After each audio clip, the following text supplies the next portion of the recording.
Hello, good evening. So whether you know it or not, we live in the Bitcoin era, and it actually presents a massive opportunity. It's a $56 trillion opportunity, and I'm going to walk you through, in a very, very simple way, how this opportunity kind of presents itself. So basically, human life, as a result of a series of revolutions, has gotten better and better and better. Things have gotten cheaper and cheaper. The printing press made knowledge cheaper because we printed books. Steam engine made transportation cheaper. And the Industrial Revolution made manufacturing cheaper. Telecom made sending messages, computing, calculations cheaper. Before, you would have hundreds of people doing calculations to figure out where the cannonball would fall. Now you just have a computer doing those calculations. Artificial intelligence is making the cost of prediction cheaper. And Bitcoin is actually making the cost of trust cheaper. And trust is a very, very big thing in human life, and we're going to walk you through the specifics of that. So tech adoption is actually happening at a faster and faster and faster pace. So over the last century, you'll see how the TV, as an example, went up to a massive adoption faster. Smartphones. There was a time when nobody had a smartphone, and suddenly billions of people have a smartphone.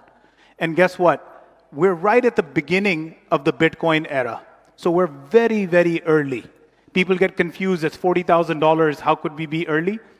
In my mind, this is going to $1 million, $5 million, $10 million, and I'll show you exactly how. But the key thing to keep in mind is that we're very, very early. So if I gave you a piece of paper, 1 millimeter thick, and I ask you to fold it once, fold it twice, fold it 3 times, fold it 50 times, how high does it go? It doesn't go up to 50 millimeters. It actually goes all the way to the sun. This is the power of compounding. So go back to how there was a time when nobody had a smartphone, and then billions of people had a smartphone. That was a compounded pattern. It was exponential. And Bitcoin is following exactly that. So this is showing you the multiple of how the 20 turns goes. And then if you continue to 50, it doesn't even fit on the screen. So most humans, right, if you're not a mathematician, it's very tough to understand these exponential patterns. But if you understand exponential patterns, you can create value for yourself in terms of making money. You can make careers out of it. You can make businesses out of it. So humans started living together about 13,000 years ago. And they started trading wool, wood, wheat. And that trading, when that happened, the records, the transactions, where were they kept? They were kept in the head. Now, where is the trust in that? The trust is in your social circle. But if you wanted to trade not in your village, but a village that's far away, there's no trust. So that's where writing was invented. And this is a really interesting thing. Writing was invented 5,000 years ago, not to communicate, but to maintain a record, to maintain a ledger. In Urdu, we say khata.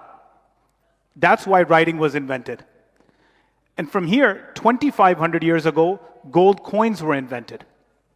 And what was gold? It was the thing that basically allowed me to trust someone far away. Because gold was authentic. You could trust gold.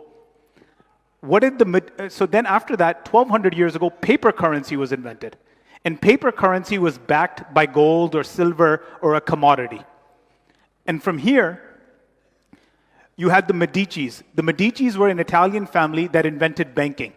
What is banking? Banking is a ledger. That's it. It's your checking account. I gave them 1,000 lira. They maintained it in a ledger. I withdrew some money. They maintained the ledger. What is modern day banking? It's a ledger. Your checking account, your savings account, your credit card account, your mortgage, everything is a ledger. About 50 years ago, just 50 years ago, the US and every currency in the world, 160 currencies, moved to something called the fiat standard. Currencies were no longer backed by gold. They were just printed. This experiment is finishing. It's a catastrophe. It's made everything expensive. And so over the next 5, 10, 15, 20 years, not sure how long, this experiment is going to wind down and Bitcoin's going to take over, is what I think. And I'll walk you through why I think that. So if you think about the overarch of human history, memory was ledger 1.0. writing ledger 2.0. Coins, money 1.0. Paper currency, money 2.0. Banking, ledger 3.0. Fiat currency was money 3.0. Then Bitcoin is money 4.0 and ledger 4.0. That's the simplest way to understand this complicated technology. There's a lot of tech behind it, SHA-256, algorithms, blah, blah, blah. But the fundamental way to think about it, it's a ledger. It's a perfect ledger. Have you ever heard of the Bitcoin network being hacked? It's never been hacked. It's the perfect ledger. The example that I give, that if I got into a fight with you, I would go to your village, I would tell the guy who maintains the land records, here's 1 lakh rupees, here's $300, please change the land record. The land record would change. Suddenly, it's my land now. You can't do that in the Bitcoin world. So if I had the same fight with you in the Bitcoin world, I can't do that. And that's what Bitcoin basically is. The way to think about the ledger is that it's decentralized. So there are 15,000 people that are maintaining the ledger simultaneously. So I have to convince 15,000 people to change the records. And that's why it's super secure. And this is part of the network. And this is what most people get confused. There's Bitcoin, the network, and Bitcoin, the currency and the commodity. So you have to think of it in two different ways. The network is perfect. It's immutable. It doesn't change. Every single transaction is there. The public can see it. Doesn't change. It's super secure. There's a lot of energy and work behind it. And it uses billions of dollars of energy and hardware to ensure that each transaction is valid. And that's why you can trust Bitcoin. I can't trust my bank. It's permissionless. Think of email. Do you need permission to set up an email address? No. Why do you need permission to bank? So Bitcoin is a protocol that allows anyone to participate. So since we're in Pakistan over here, to open up a dollar account is a pain in the butt. To open up a Bitcoin account, walk in the park. It's permissionless. You don't need permission. It's space constrained and expensive. It's like the Fifth Avenue or MM Alam Road, right? It's pristine and it costs to participate in the network. Moving on to money. This is the part that I think fascinates me personally. There's only 21 million Bitcoin. That's it. Gold, which is the safest asset known to humans, and I bow down to gold. I think gold is amazing. The amount of gold that was found in the last 30 years, was it 1%, 2%, 3%?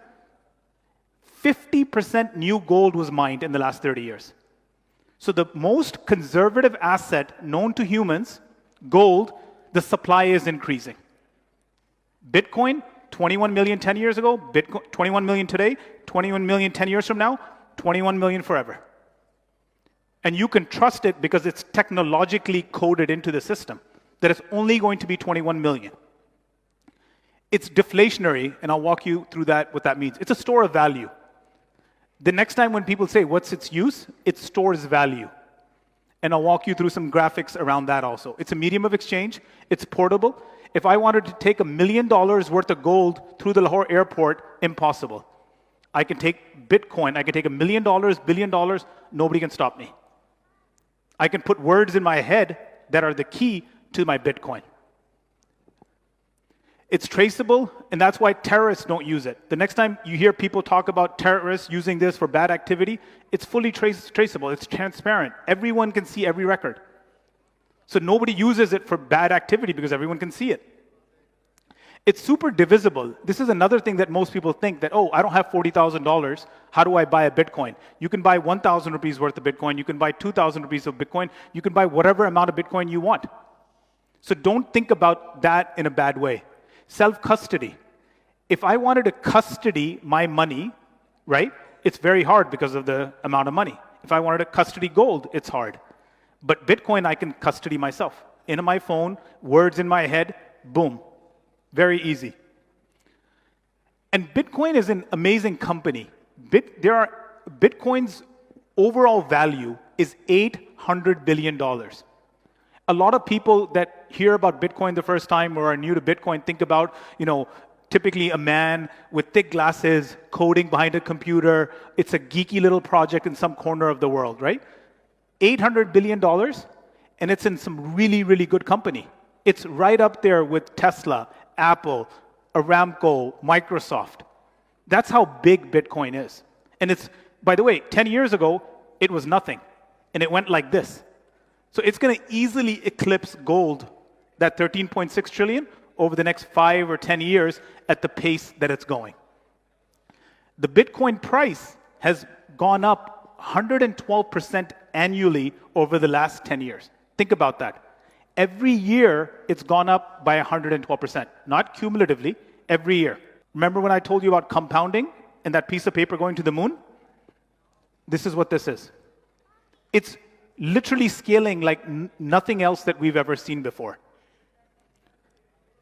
So the next time when people, like, I think I mentioned this, right? When people say that, oh, you know what? It has no use. It stores value. That's its initial use. People can send money between each other. And slowly but surely, stores and others will also accept it. And people are working on the technology for that adoption to kind of happen. Here's another stat, right? If you don't believe me on the price and everything else I'm talking about, in 2012, there was 1 million people that had Bitcoin. Today, 50 million plus have Bitcoin. It's a 50x exponential pattern. Where is this graph going to go? It's going to keep going up. The hash rate. This is the amount of compute power that's behind Bitcoin, that is protecting it. So one of the jokes that people make is, behind the US dollar is the US military and the US Navy. It protects the US dollar. So behind Bitcoin is power and calculations. And this is billions of dollars of infrastructure that's in place protecting the network. The example I gave about the ledgers, right? There are 15,000 people maintaining the ledger. So they're in local parlance, there's 15,000 patwaris. They're simultaneously maintaining the ledger. And it makes this revolution very decentralized, that there's no centralization. You don't have to trust Islamabad or Washington, D.C. or London or Tokyo. Their power is distributed. There's a concept in Bitcoin called diamond hands, that when people buy Bitcoin, they hold on to it. So more and more people are not selling their Bitcoin. Because what would you sell it for? Gold, where the supply is increasing? You would buy land, where Lahore is expanding, New York's expanding, right? Going up, going horizontal. Bitcoin, 21 million. So right now, 15 million of the 21 million Bitcoin haven't moved in a year. They're just stuck because people are not selling. And this compounding will hit the 21 million cap. So more and more people aren't going to sell, as more and more people start believing and understanding it. And this is what makes this asset, it's going to keep going up. The total number of Bitcoin are 21 million, and they were released in something called halving. It's a very technical algorithm, but I'll try to simplify it for you. In the first halving in 2012, 10.5 million Bitcoin were released. A massive number of Bitcoin came to the market. That's when some people bought a pizza for like thousands of Bitcoin, because a Bitcoin was worth 1 cent. But then guess what happened? In the next halving, the supply halved. In the next halving, the supply halved further. And we are just finishing the fourth halving, which is going to happen in April. And guess what's happening to the Bitcoin price? It's going up, because it's being released at a smaller and smaller pace. And this is what makes it deflationary. How many rupees is the central bank in Pakistan printing? How many dollars is the Federal Reserve Bank in the US printing? Unlimited. This, less, less, less. And because of the halving, the price keeps going up. So as the supply release goes down, the price keeps going up. So in April, the halving will happen, and the release will become even less. And guess what's going to happen? The price is going to shoot up. More and more people are going to get excited. They're going to buy it. It will overshoot like it always does. It'll go to some crazy number like 200,000, 300,000, and then it'll come down. The number of transactions on the Bitcoin network every year has increased by 57%. So it's a network that more and more people are using. This was a really fun slide to put together. If you add up all the assets in the world, real estate, bonds, oil, equities, money, metals, gold, art, you get $850 trillion. Every single asset in the world. Bitcoin, 800 billion. 0.8 trillion. It's not even 1 trillion. Now, there's two ways to look at it, right? The glass half empty is that, oh, it's so small. The glass half full perspective is 10 years ago, it was literally worth $1. Today, it is worth $800 billion. So it's literally going like this. And there's a concept in technology around how software eats the world, right? If you think about, your entertainment and your communication and your commerce and your banking, everything's happening on the phone. Software ate the world. Bitcoin is going to eat a good chunk of this because everything's going to get monetized here. So humans have a negativity bias, right?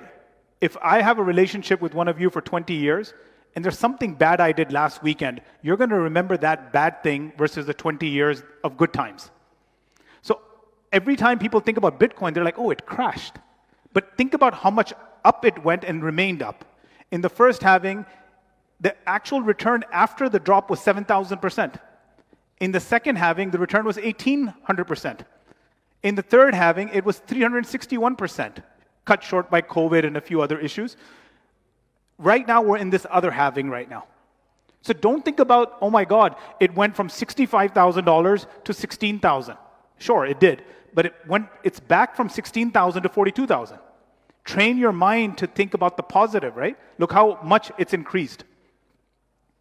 So you have to think through, what is your Bitcoin strategy, right? How much money are you investing in Bitcoin personally, as a company?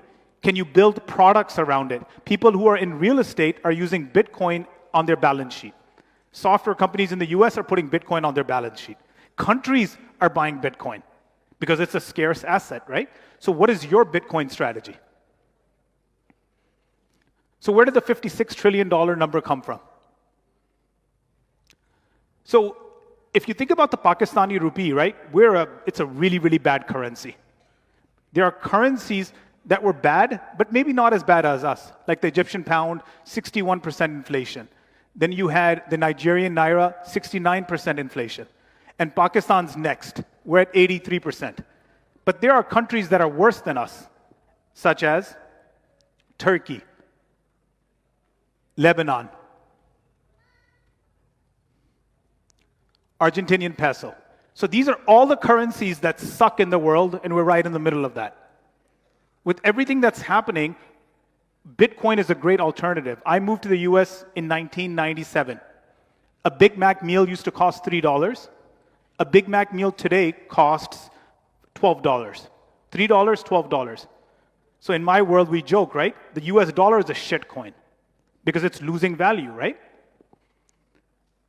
And this is the chart that shows it, right? That when the Federal Reserve in the US was created, all it did was print money. When you print something, the supply increases and the price goes down. Simple as that. So this is an opportunity for countries like Pakistan and others to take advantage, right? If we choose to. The US national debt. Since COVID, the US has printed $4 trillion. Pakistan was looking for $4 billion. The US printed $4 trillion. Right? And that debt is increasing, and there's no stopping it. So they're just going to keep printing more dollars. So the safest place is buy gold, buy real estate, or buy Bitcoin. And if you still don't believe everything I've just said, Bitcoin is the top performing asset over the last 12 years. You can compare it with stocks, you can compare it with real estate, you can compare it with commodities, you can compare it with bond. Year after year after year, Bitcoin is beating everything else. So ignore it at your own peril. Then what was the fastest asset to $1 trillion? Was it Microsoft that took 44 years? Apple took 42 years? Amazon took 24 years? Google took 21 years? Bitcoin took 12 years. This is how fast it's moving. And it's going to keep going. It's like a steamship, just like this. So in a digital world where money hasn't been digitized, everything else has been digitized, right? We don't send a letter anymore. We just WhatsApp, right? Or banking, you don't go to the bank. You just bank on your phone. So money is being digitized, and a lot of wealth is being digitized. So right now, Bitcoin is 0.1% of 850 trillion. It's like this big. Surely, over the next 10 years, that 0.1% is going to go to 5%, 10%. And those that are not familiar, in the US, they just approved the ETF. So now anyone can buy a Bitcoin. You can be a big company and you can buy it. So people are putting that on their balance sheet, and that 0.1% is going to go to 5, 10, 15, 20%. But let's be conservative, right? I don't want to be super, super exciting about this. Let's assume just 5%. So what happens? That 5% goes to $56 trillion over the next 10 years. That's how big of an asset this could be. Now, is it going to be 20 trillion or 100 trillion? 56 is kind of in the middle. That's kind of my guess. Thank you so much. Follow me on Twitter. I share more insights there. Thank you.